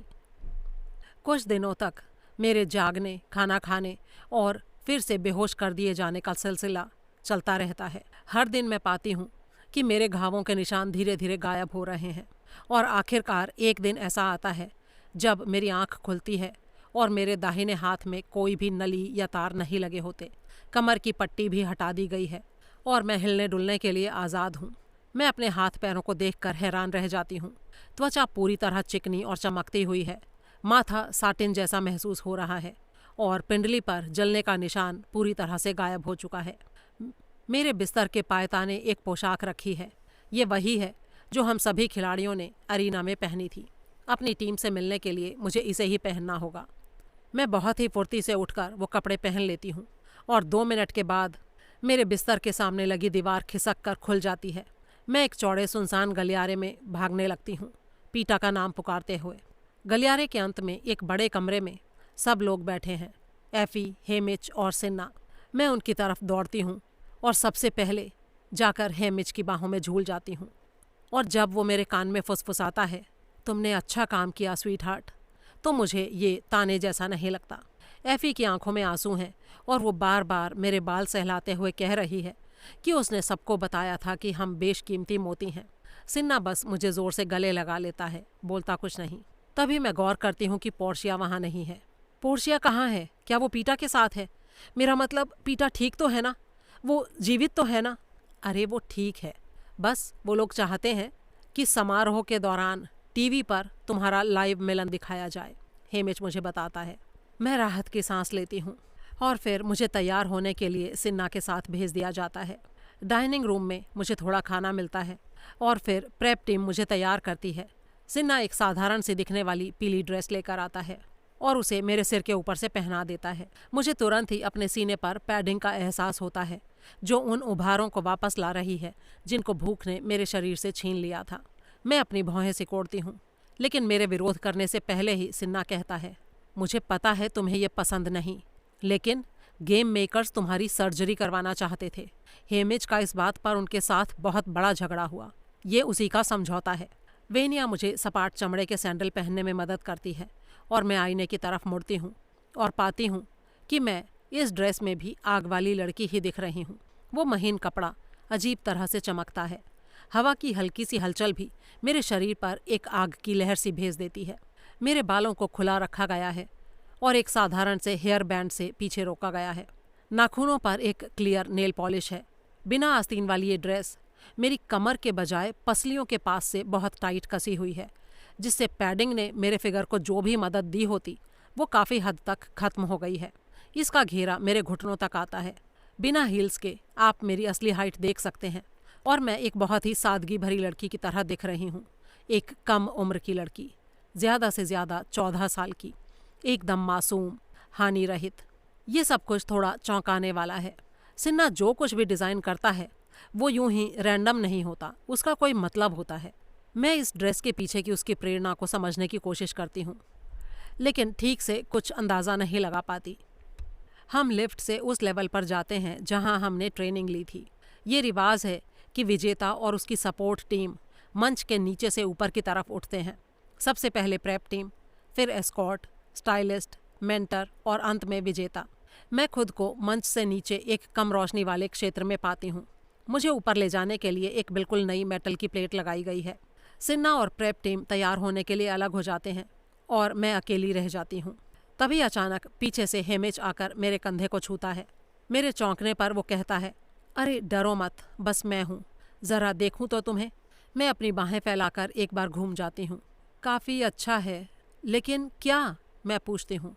हेमिच की नज़रें इधर उधर घूमती हैं और वो जैसे कोई फैसला कर लेता है, लेकिन कुछ नहीं। गुड लक के लिए एक बार गले मिलना कैसा रहेगा? हेमिच की तरफ से ये एक अजीब सा अनुरोध है, लेकिन शायद लक के लिए गले मिलना ठीक हो। जैसे ही मैं अपनी बाहें उसकी गर्दन के चारों तरफ डालती हूँ, मैं खुद को उसकी आगोश में फंसा हुआ पाती हूँ। वो मेरे कान में बहुत तेज़ी से और बहुत धीरे से कुछ कह रहा है। मेरे बाल उसके होठों को छिपाए हुए हैं। ध्यान से सुनो कैटनिस, तुम मुसीबत में हो। खबर है कि अरीना में तुमने उनको जो नीचा दिखाया है उससे कैपिटल बुरी तरह आग बबूला है। एक चीज़ जो वो बर्दाश्त नहीं कर सकते वो है अपना मजाक उड़वाना, और इस वक्त वो पूरे पैनम के लिए मजाक बन चुके हैं। मैं अपने भीतर एक डर को दौड़ते महसूस करती हूँ लेकिन ऐसे हंसती हूँ जैसे हेमिच कुछ बहुत ही मज़ेदार कह रहा हो, क्योंकि मेरा मुंह किसी चीज़ से ढका नहीं है। तो फिर तुम्हारा एकमात्र बचाव यही हो सकता है कि तुम यही जाहिर करती रहो कि तुम प्यार में इतनी पागल थीं कि अपनी हरकतों के लिए जिम्मेदार नहीं थीं। फिर हेमिच पीछे हटता है और मेरा हेयर बैंड ठीक करते हुए कहता है, समझ गई ना स्वीट हार्ट, उसकी ये बात किसी भी चीज़ के बारे में हो सकती है, इसलिए हमें डरने की ज़रूरत नहीं है। हाँ, मैं समझ गई। क्या तुमने पीटा को भी बताया? उसकी ज़रूरत नहीं है, वो पहले से ही उसी रोल में है। और तुम्हें लगता है कि मैं नहीं हूँ? इससे कब फ़र्क पड़ता है कि मुझे क्या लगता है। चलो, बेहतर होगा कि हम अपनी अपनी जगह चलें। और ये तुम्हारी रात है स्वीट हार्ट, इसका आनंद लो। वो मेरे माथे को चूमता है और फिर धुंधलके में गायब हो जाता है। मेरी टांगों में कंपकंपी सी होनी शुरू हो जाती है। ठंडा चिपचिपा पसीना बहने लगता है। जब मैंने अरीना छोड़ा था और जब बाजे बजे थे तो ये माना जा रहा था कि मैं सुरक्षित हूँ, तब से लेकर पूरी जिंदगी के लिए। लेकिन अगर हेमिच की बात सच है तो मैं अपनी जिंदगी में पहले कभी इतनी खतरनाक जगह पर नहीं रही हूँ।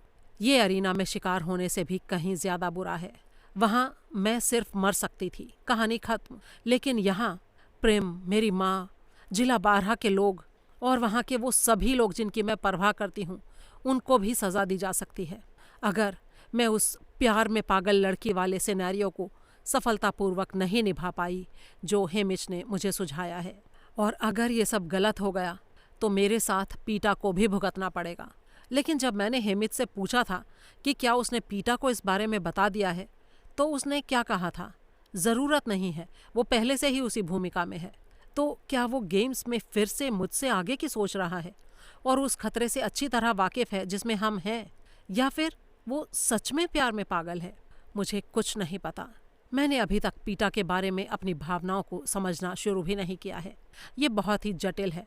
वो सब जो मैंने गेम्स के हिस्से के रूप में किया, उसके विपरीत जो मैंने कैपिटल पर आए गुस्से के कारण किया, या इसलिए क्योंकि जिला 12 में इसे कैसे देखा जाएगा, या सिर्फ इसलिए क्योंकि वही करना सबसे सही था, या वो सब जो मैंने किया इसलिए किया क्योंकि मैं पीटा की परवाह करती थी। ये वो सवाल हैं जिनको घर वापस जाकर जंगल की शांति और सुकून में मुझे सुलझाना होगा, जब कोई ना देख रहा हो। यहाँ नहीं जहाँ हर आंख मुझ पर टिकी है। मुझे पता नहीं कब तक मुझे ये फुर्सत नहीं मिलेगी। और अभी फ़िलहाल हंगर गेम्स का सबसे खतरनाक पार्ट शुरू होने वाला है। अध्याय 27। मेरे कानों में राष्ट्रगान गूंज रहा है। फिर मैं सीजर फ्लिकरमैन को दर्शकों का अभिवादन करते सुनती हूँ। प्रेप टीमों को पेश किया जाता है। फिर एफी का परिचय होता है। उसने इस पल के लिए कितना लंबा इंतज़ार किया है। पोर्शिया और सिन्हा को बहुत सारी वाहवाही मिलती है क्योंकि उनका पहला ही प्रदर्शन शानदार रहा है। अब मैं आज रात के लिए सिन्हा द्वारा चुनी गई मेरी पोशाक का असली मतलब समझ पा रही हूँ। मुझे जितना संभव हो सके उतना बचकाना और निर्दोष दिखाना। हेमिच के आने पर तो पैरों की थपथपाहट का एक लंबा दौर शुरू हो जाता है। उसने पहली बार कुछ ऐसा हासिल किया है जो आज तक किसी ने नहीं किया। न सिर्फ एक बल्कि 2 खिलाड़ियों को जीवित रखना। और फिर इसके बाद मेरे पैरों के नीचे की वो मेटल की प्लेट हिलने लगती है जो मुझे मंच की तरफ ऊपर उठा रही है। आंखों को चौंधिया देने वाली रोशनी, कान फाड़ देने वाला शोर, और मुझसे बस कुछ गज की दूरी पर पीटा। वो इतना साफ, स्वस्थ और सुंदर दिख रहा है कि मैं उसे मुश्किल से पहचान पाती हूँ। उसकी मुस्कान अभी भी वैसी ही है और उसे देखते ही मैं आगे बढ़कर खुद को उसकी बाहों में झोंक देती हूँ। वो एकदम से पीछे को लड़खड़ा जाता है और तब मुझे समझ आता है कि उसके हाथ में जो पतला धातु का उपकरण है वो एक तरह की छड़ी है। वो खुद को संभालता है और हम बस एक दूसरे से चिपक जाते हैं, जबकि दर्शक दीवाने हो रहे हैं। वो मुझे किस कर रहा है और मैं पूरे समय सोच रही हूँ, क्या तुम जानते हो कि हम कितने बड़े खतरे में हैं? करीब 10 मिनट तक ये सब चलने के बाद सीजर फ्लिकरमैन शो को आगे बढ़ाने के लिए पीटा के कंधे पर थपथपाता है और पीटा उसकी तरफ देखे बिना ही उसे एक तरफ धकेल देता है। दर्शक और भी बेकाबू हो जाते हैं। पीटा हमेशा की तरह भीड़ को बिल्कुल सही तरीके से संभाल रहा है। आखिरकार हेमिच हमें बीच में रोकता है और विजेता की कुर्सी की तरफ हमें धकेल देता है, दोस्ताना तरीके से। आमतौर पर ये एक भव्य कुर्सी होती है जिस पर बैठकर विजेता खिलाड़ी गेम के हाइलाइट्स को देखता है, लेकिन क्योंकि हम 2 हैं तो गेम मेकर्स ने एक आलीशान लाल मखमली सोफा उपलब्ध कराया है, लव सीट। मैं पीटा के इतने करीब बैठती हूँ कि करीब करीब उसकी गोद में हूँ, लेकिन हेमिज की नज़र मुझे बताती है कि ये काफ़ी नहीं है। मैं अपने सैंडल उतार कर अपने पैर एक तरफ समेट लेती हूँ और अपना सिर पीटा के कंधे पर टिका देती हूँ। उसकी बाह खुद ब खुद मेरे चारों ओर लिपट जाती है। पीटा की शर्ट भी उसी पीले कपड़े की बनी है जिससे मेरी ड्रेस बनी है, लेकिन उसने साथ में एक लंबी काली पैंट भी पहनी है और काले मजबूत जूते भी। सीजर फ्लिकरमैन कुछ और मजाक करता है और फिर शो का समय हो जाता है। ये पूरे 3 घंटे तक चलेगा और पूरे पैनम के लिए इसे देखना अनिवार्य है। कई हफ्तों की घटनाओं को सिर्फ 3 घंटों में समेटना काफ़ी बड़ी उपलब्धि होती है, खास करके जब बहुत सारे कैमरे एक साथ चल रहे होते हैं। जो भी इन हाइलाइट्स को तैयार करता है उसे ये चुनना होता है कि उसे किस तरह की कहानी बतानी है। इस साल पहली बार वो एक प्रेम कहानी बताते हैं। शुरुआत से ही हम दोनों पर ज़रूरत से ज़्यादा समय बिताया गया है। मैं इस बात से खुश हूँ क्योंकि ये उस प्यार में पागल वाली बात का समर्थन करता है। शुरू का आधा घंटा अरीना से पहले की घटनाओं पर केंद्रित है। एक बार जब हम अरीना में पहुँच जाते हैं तो वहाँ के रक्तपात का विस्तृत कवरेज है और फिर फिल्म निर्माता खिलाड़ियों के मरने के शॉट्स और हमारे शॉट्स के बीच बस अदला बदली करते रहते हैं। ज़्यादातर पीटा ही दिखता है क्योंकि इसमें कोई शक नहीं कि इस रोमांस वाली चीज़ को वही अपने कंधों पर ढो रहा है। और अब मैं वो देख पा रही हूँ जो दर्शकों ने देखा था, कैसे उसने मेरे बारे में कैरियर ट्रिब्यूट्स को गुमराह किया। ट्रैकर जैकर पेड़ के नीचे पूरी रात जागता रहा, मुझे भागने देने के लिए कैटो से लड़ा और यहाँ तक कि जब वो उस कीचड़ के ढेर में पड़ा था तब भी नींद में मेरा नाम बुदबुदा रहा था। उसकी तुलना में मैं काफ़ी बेरहम लगती हूँ, आग के गोलों से बचते हुए, घोंसले गिराते हुए और सप्लाई उड़ाते हुए, जब तक कि मैं रूह की तलाश में नहीं जाती। वो रूह की मौत को पूरा दिखाते हैं, उसे भाला लगना, मेरा उसे बचाने का असफल प्रयास, जिला 1 के लड़के के गले के आर पार मेरा तीर और मेरी बाहों में रूह की आखिरी सांसें और वो गाना भी। लेकिन उन्होंने वो हिस्सा हटा दिया है जहां मैंने उसे फूलों से ढक दिया था, क्योंकि वो बात विद्रोह की गंध देती है। मेरे लिए चीज़ें तब बेहतर होती हैं जब वो ये घोषणा करते हैं कि एक ही जिले के 2 खिलाड़ी जीवित रह सकते हैं और उसके तुरंत बाद मैं पीटा का नाम चिल्ला पड़ती हूँ। अगर पहले अभी तक मैं पीटा के प्रति उदासीन दिख रही हूँ तो अब उसकी सारी भरपाई हो जाती है। मेरे उसे ढूंढने से, उसकी देखभाल करने से, उसकी दवा के लिए दावत में जाने से और उसे बहुत सारे चुंबन देने से। और फिर बेरियों वाला पल आता है। मैं दर्शकों को एक दूसरे को चुप कराते हुए सुन सकती हूँ, वो कुछ भी मिस नहीं करना चाहते। और फिर मेरे होवरक्राफ्ट के कांच के दरवाजे को पीटने और पीटा का नाम चिल्लाने के साथ इसका अंत होता है जब वो पीटा को होश में लाने की कोशिश कर रहे होते हैं। सर्वाइवल के लिहाज से ये पूरी रात का मेरा सबसे अच्छा पल है। राष्ट्रगान फिर से बज रहा है और हम सब खड़े हो जाते हैं क्योंकि राष्ट्रपति स्नो अब खुद मंच पर आते हैं। उनके पीछे एक छोटी लड़की एक कुशन लिए हुए है जिस पर मुकुट रखा है। लेकिन ये क्या, यहाँ तो सिर्फ एक ही मुकुट है। भीड़ में से कन्फ्यूजन की आवाज़ें साफ सुनाई दे रही हैं। वो इसे किसके सिर पर रखेंगे? ये आवाज़ें तब तक आती रहती हैं जब तक कि राष्ट्रपति स्नो उसे घुमाते नहीं हैं और वो 2 हिस्सों में अलग नहीं हो जाता। वो एक मुस्कान के साथ पहला हिस्सा पीटा के माथे पर रखते हैं और दूसरा हिस्सा मेरे माथे पर। इस वक्त भी वो मुस्कुरा रहे हैं, लेकिन उनकी आंखें, जिनको मैं साफ देख पा रही हूँ, उतनी ही निर्दयी हैं जितनी किसी सांप की हो सकती हैं। और तभी मुझे पता चल जाता है कि भले ही हम दोनों ने बेरियां खाई होती, लेकिन ये आइडिया देने के लिए दोषी मुझे ही ठहराया जाना है, क्योंकि मैंने ही इस काम के लिए उकसाया था और सज़ा मुझे ही मिलेगी।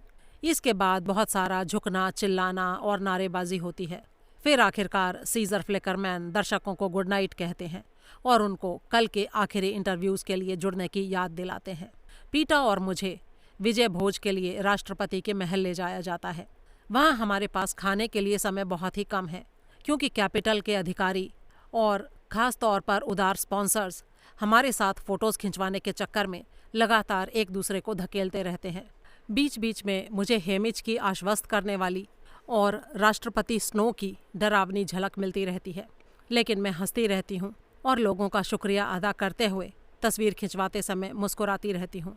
एक चीज जो मैं कभी नहीं करती वो है पीटा का हाथ छोड़ना। सुबह बस होने ही वाली होती है जब हम ट्रेनिंग सेंटर की 12वीं मंजिल पर वापस लौटते हैं। मुझे लगता है कि अब आखिरकार मुझे पीटा से अकेले में बात करने का मौका मिलेगा, लेकिन हेमिच उसे पोर्शिया के साथ कुछ फिटिंग करवाने भेज देता है और खुद मुझे मेरे दरवाजे तक छोड़ने आता है। मैं उससे बात क्यों नहीं कर सकती हूँ, मैं पूछती हूँ। जब हम घर पहुँचेंगे तो बात करने के लिए बहुत समय होगा, सो जाओ, 2 बजे तुम ऑन एयर होने वाली हो। हेमिच के दखल के बावजूद मैं पीटा से निजी तौर पर मिलने के लिए दृढ़ हूँ। कुछ घंटों तक करवटें बदलने के बाद मैं पीटा से मिलने जाने बाहर निकलने लगती हूँ, लेकिन मेरे बेडरूम का दरवाज़ा बाहर से बंद कर दिया गया है। क्या कैपिटल मुझ पर निगरानी रख रहा है या मुझे कैद कर लिया गया है? वैसे तो हंगर गेम्स शुरू होने के बाद से ही मैं भागने में असमर्थ रही हूँ, लेकिन ये चीज़ कुछ अलग महसूस होती है, कहीं ज़्यादा पर्सनल। मैं वापस बिस्तर पर लेट जाती हूँ और सोने का नाटक करती हूँ, जब तक कि एफी ट्रिंकेट मुझे एक और बहुत बहुत बहुत बड़े दिन की शुरुआत के लिए सचेत करने नहीं आ जाती। थोड़ा सा कुछ खाने के बाद प्रेप टीम मुझे तैयार करती है और अंत में सिन्हा मुझे एक सफ़ेद झीनी ड्रेस और गुलाबी जूते पहनाता है। इंटरव्यू गलियारे के ठीक अंत में बने सिटिंग रूम में होता है। वहाँ वही लव सीट लाकर रख दी गई है जो इस वक्त गुलदस्तों से घिरी हुई है। इस घटना को रिकॉर्ड करने के लिए बस कुछ ही कैमरे हैं और कोई लाइव दर्शक भी नहीं है। हम लव सीट पर औपचारिक रूप से बैठ जाते हैं, लेकिन सीजर कहता है, ओह, अगर तुम चाहो तो उसके पास दुबक कर बैठ सकती हो, वो बहुत अच्छा लग रहा था। मैं अपने पैर समेट लेती हूँ और पीटा मुझे अपने करीब खींच लेता है। कोई उल्टी गिनती गिनता है और हम पूरे देश में लाइव प्रसारित होने लगते हैं। सीजर फ्लिकरमैन अद्भुत है, चिढ़ाते हुए, मजाक करते हुए और मौके आने पर भावुक भी होते हुए। उसके और पीटा के बीच पहले से ही वो तालमेल है जो उन्होंने पहले इंटरव्यू की रात को बना लिया था। वो सहज हंसी मजाक। इसलिए मैं बस मुस्कुराती रहती हूँ और जितना संभव हो सके कम बोलती हूँ। बीच बीच में कुछ तो मुझे बोलना ही पड़ता है, लेकिन जैसे ही मौका मिलता है मैं बातचीत को वापस पीटा की तरफ मोड़ देती हूँ। आखिरकार सीजर ऐसे सवाल पूछना शुरू कर देता है जिनके लिए बड़े जवाबों की ज़रूरत है। पीटा, हम गुफा वाले दिनों से जानते हैं कि तुम्हारे लिए ये पहली नज़र का प्यार था, करीब 5 साल की उम्र से। और कैटनिस, तुम्हारे लिए ये यात्रा कैसी रही? तुम्हें ये एहसास कब हुआ कि तुम उसके प्यार में हो? ओह, ये एक बहुत कठिन सवाल है। मैं एक हल्की थकी हुई हंसी हंसती हूँ और अपने हाथों की तरफ नीचे देखती हूँ। प्लीज़ कोई मेरी मदद करो। सीजर मेरे भावों को समझ जाता है और तुरंत कहता है, तुम्हें पता है कैटनिस, मुझे इस बात का एहसास कब हुआ था? उस रात जब तुमने उस पेड़ पर से उसका नाम चिल्लाया था। थैंक यू सीजर, मैं मन ही मन सोचती हूँ और फिर उसी विचार के साथ आगे बढ़ती हूँ। हाँ, मुझे लगता है कि वो वही पल था। मेरा मतलब है, उस पॉइंट तक मैंने ईमानदारी से ये ना सोचने की कोशिश की थी कि मेरी भावनाएं क्या हो सकती हैं, क्योंकि ये बहुत उलझन भरा था। लेकिन फिर उस पेड़ पर उस पल सब कुछ बदल गया। और तुम्हें ऐसा क्यों लगता है कि ऐसा हुआ? क्योंकि पहली बार मेरे पास ये एक मौका था कि मैं उसे अपने पास रख सकती थी। मेरे ऐसा कहते ही मैं कैमरामैन के पीछे खड़े हेमिच को राहत की सांस लेते देखती हूँ और समझ जाती हूँ कि मैंने एकदम सही बात कही है। सीजर एक रुमाल निकालता है क्योंकि वो बहुत भावुक हो गया है। उससे वो अपनी आंखें पोंछता है। पीटा अपना माथा मेरी कनपटी पर टिकाकर पूछता है, तो अब जब मैं तुम्हें मिल गया हूँ तो तुम मेरा क्या करोगी? मैं तुम्हें ऐसी जगह रखूँगी जहाँ तुम्हें कोई चोट ना लग सके।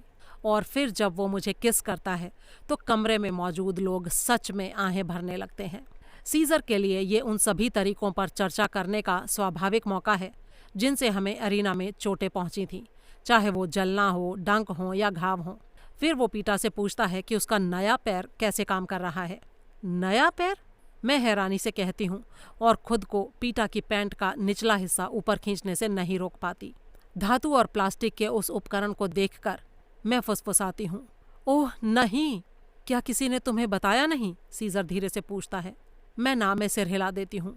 पीटा कंधे उचकाते हुए कहता है, असल में मुझे मौका ही नहीं मिला, नहीं तो मैं बता देता। ये सब मेरी गलती है पीटा, क्योंकि मैंने वो टूर्निके इस्तेमाल किया था।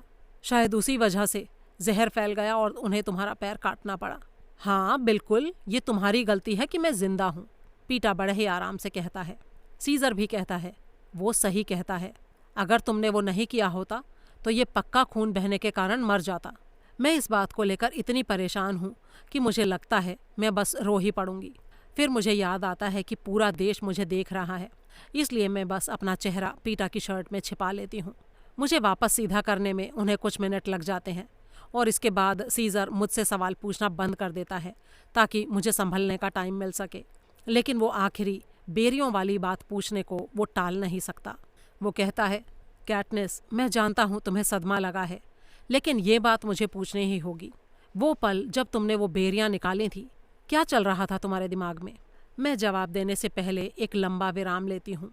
यही वो निर्णायक पल है जहाँ पर मेरा जवाब या तो कैपिटल के लिए चुनौती जैसा लगेगा या फिर ऐसा लगेगा कि मैं पीटा को खोने के विचार से इतनी पागल हो गई थी कि मुझे अपनी हरकतों के लिए जिम्मेदार नहीं ठहराया जा सकता। शायद यहाँ एक बड़े नाटकीय से भाषण की ज़रूरत है, लेकिन मेरे मुंह से बस एक वाक्य निकलता है, मुझे नहीं पता। मैं बस उसके बिना रहने के विचार को सहन नहीं कर सकती थी। पीटा, तुम कुछ कहना चाहोगे? नहीं सीज़र, मुझे लगता है ये बात हम दोनों पर लागू होती है। सीज़र विदा लेता है और सब खत्म हो जाता है।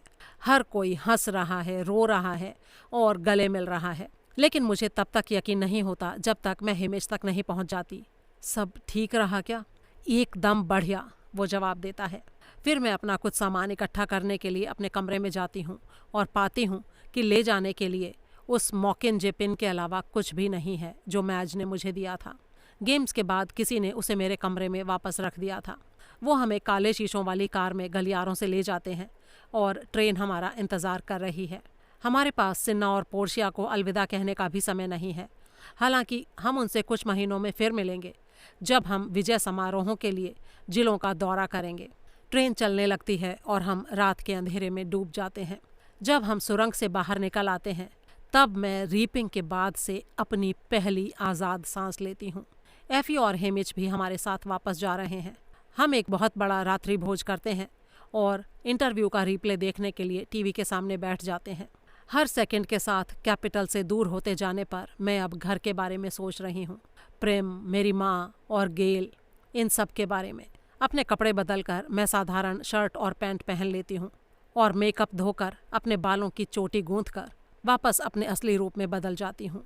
जब ट्रेन ईंधन के लिए थोड़ी देर रुकती है तो हमें ताज़ी हवा के लिए बाहर जाने की अनुमति मिलती है। पीटा और मैं पटरी के किनारे हाथ में हाथ डाले चलते हैं और अब जब हम अकेले हैं तो मुझे कहने के लिए कुछ नहीं मिल रहा। पीटा जंगली फूलों का एक गुच्छा इकट्ठा करके मुझे भेंट करता है। मैं खुश दिखने की पूरी कोशिश करती हूँ क्योंकि उसे ये बात नहीं पता हो सकती कि वो गुलाबी और सफ़ेद फूल जंगली प्याज के ऊपरी हिस्से हैं और वो मुझे सिर्फ उन घंटों की याद दिलाते हैं जो मैंने गेल के साथ उनको इकट्ठा करने में बिताए हैं। कुछ ही घंटों में गेल को देखने का विचार मेरे पेट में एक मरोड़ सी पैदा कर देता है, लेकिन क्यों, मैं इसे ठीक से समझ नहीं पा रही हूँ। बस इतना जानती हूँ कि मुझे ऐसा महसूस हो रहा है जैसे मैं किसी ऐसे व्यक्ति से झूठ बोल रही हूँ जो मुझ पर भरोसा करता है, या सही तरीके से कहूँ तो दो लोगों से। मैं अब तक गेम्स की वजह से इससे बचती रही हूँ, लेकिन घर वापस जाने पर छिपने के लिए कोई गेम्स नहीं होंगे। क्या हुआ? पीटा पूछता है, लेकिन पता नहीं क्यों मैं कुछ बोल नहीं पाती। तभी पीछे से हेमिच आकर मुझे चौंका देता है।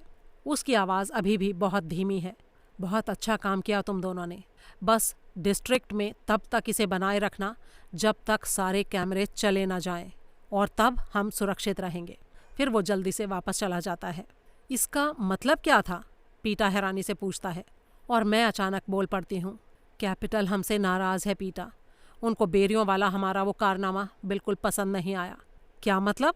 उनको ये बात विद्रोह करने जैसी लगी और इसीलिए हेमिच पिछले कुछ दिनों से मुझे कोचिंग दे रहा है ताकि मैं सिचुएशन को और ख़राब ना कर दूं। वो तुम्हें कोचिंग दे रहा है तो मुझे क्यों नहीं? वो इसलिए क्योंकि वो जानता है कि तुम इतने समझदार हो कि इस सिचुएशन को ठीक से संभाल लोगे। मुझे नहीं पता था कि यहाँ कुछ ठीक करने जैसी चीज़ थी, और जो तुम कह रही हो उसका मतलब ये है कि ये पिछले कुछ दिन और शायद वहाँ एरिना में भी वो सिर्फ एक रणनीति थी जो तुम दोनों ने मिलकर बनाई थी। अरे नहीं, मेरा मतलब है एरिना में मैं उससे बात ही कहाँ कर सकती थी, लेकिन तुम जानती थी कि वो तुमसे क्या चाहता था, है ना? मैं अपना होठ काट लेती हूँ। पीटा मेरा हाथ छोड़ देता है। कैटनिस, तुमने जो सब भी व्यवहार किया वो सब सिर्फ गेम्स के लिए था। सब कुछ नहीं पीटा, तुम गलत समझ रहे हो। तो कितना था? खैर छोड़ो, असली सवाल ये है कि जब हम घर पहुंचेंगे तो क्या बचेगा। मुझे नहीं पता पीटा। हम घर के जितना करीब पहुंच रहे हैं, मैं उतना ही ज्यादा उलझन में पड़ रही हूँ। मैं चुप हो जाती हूँ और वो इंतजार करता है थोड़े और स्पष्टीकरण के लिए, लेकिन मैं कुछ नहीं कहती। फिर काफी देर बाद वो कहता है, जब तुम इसे सुलझा लो तो मुझे बता देना। उसकी आवाज़ का दर्द मैं साफ महसूस कर सकती हूँ। वो वापस ट्रेन में चला जाता है और जब तक मैं ट्रेन में चढ़ती हूँ वो अपने कमरे में जा चुका है। अगली सुबह भी वो मुझे नहीं दिखता। असल में वो अगली बार तब मेरे सामने आता है जब हम जिला 12 में दाखिल हो रहे होते हैं। वो मेरी तरफ देखकर सिर हिलाता है, लेकिन उसका चेहरा पूरी तरह भावहीन है। मैं उसे बहुत कुछ बताना चाहती हूँ, समझाना चाहती हूँ कि वो मेरे साथ निष्पक्ष नहीं हो रहा है, कि शुरू में हम एकदम अजनबियों की तरह थे, कि मैंने वो सब किया जो जीवित रहने के लिए ज़रूरी था, अरीना में हम दोनों को जिंदा रखने के लिए, कि मैं ये नहीं समझा सकती कि गेल के साथ चीज़ें कैसी हैं क्योंकि मैं खुद ही नहीं जानती, कि मुझे प्यार करने का कोई फ़ायदा नहीं है क्योंकि मैं वैसे भी कभी शादी नहीं करने वाली और वो जल्दी नहीं तो बाद में मुझसे नफरत ही करने लगेगा, और कि अगर मेरे मन में उसके लिए भावनाएं हैं भी तो उससे कोई फ़र्क नहीं पड़ता क्योंकि मैं उस तरह के प्यार का बोझ कभी नहीं उठा पाऊंगी जो परिवार और बच्चों की तरफ ले जाता है। और वो खुद भी ये कैसे कर सकता है? हम अभी जिस दौर से गुजरे हैं उसके बाद वो ऐसा सोच भी कैसे सकता है? मैं उसे ये भी बताना चाहती हूँ कि मैं अभी से उसे कितना याद कर रही हूँ, लेकिन ये मेरी तरफ से नाइंसाफ़ी होगी। इसलिए हम बस वहाँ खामोश खड़े रहते हैं, अपने उस मैले कुचैले छोटे से स्टेशन को अपने चारों तरफ उभरते हुए देखते हैं। पूरा प्लेटफॉर्म कैमरों से भरा पड़ा है। हर कोई उत्सुकता से हमारी घर वापसी देख रहा होगा। मैं कनखियों से पीटा को अपनी तरफ हाथ बढ़ाते देखती हूँ। एक आखिरी बार दर्शकों के लिए, वो कहता है। उसकी आवाज़ में बिल्कुल भी गुस्सा नहीं है, वो बिल्कुल खोखली है, जो कि और भी बुरी बात है। अभी से वो ब्रेड वाला लड़का मुझसे दूर फिसलता जा रहा है। मैं उसका हाथ थाम लेती हूँ, उसे कस कर पकड़ती हूँ, कैमरों के लिए खुद को तैयार करती हूँ और उस पल से डरती हूँ जब मुझे आखिरकार उस हाथ को छोड़ना पड़ेगा। दोस्तों, ये कहानी आपको कैसी लगी इसके बारे में अपनी राय कमेंट बॉक्स में शेयर करना बिल्कुल ना भूलें और प्लीज़ वीडियो को ज़्यादा से ज़्यादा लाइक और शेयर ज़रूर करें। जल्दी ही अगली कहानी के साथ फिर मिलेंगे, तब तक के लिए विदा।